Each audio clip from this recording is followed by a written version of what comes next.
बेरे नहीं रोजाना रंगता दीदिया के देवर खजाना रंगता बेरी बेरी कोई के बहाना रंगता दीदिया के देवर खजाना रंगता।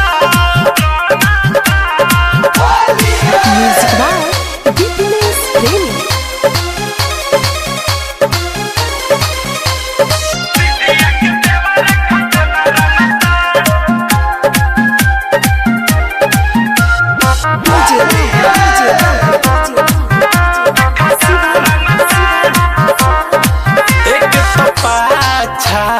डलल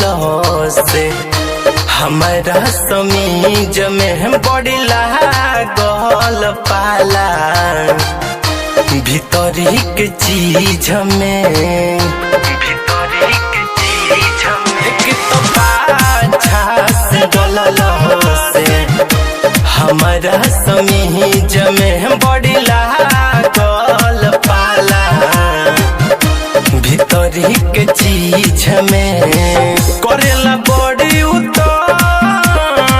रंगेला हमरो जबान पढ़ी शायरी उडायरी के पन्ना रंगता अरे एक बेरे नहीं रोजाना रंगता चाची के भाई है खजाना रंगता बेरी बेरी कोई के बहाना रंगता दीदिया के देवर खजाना रंगता।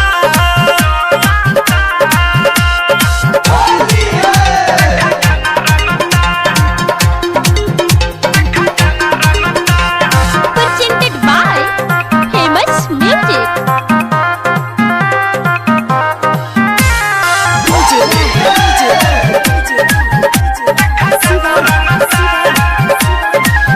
अब तो जाहिब न फेरू कहियो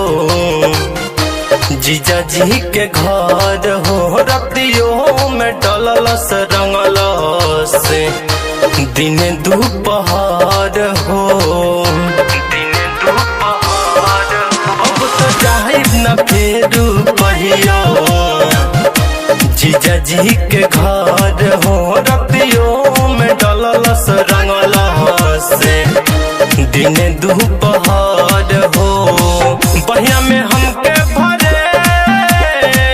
बाला जोरी करे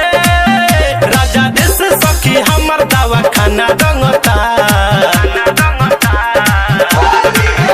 अरे एक दिन नहीं रोजाना रंगता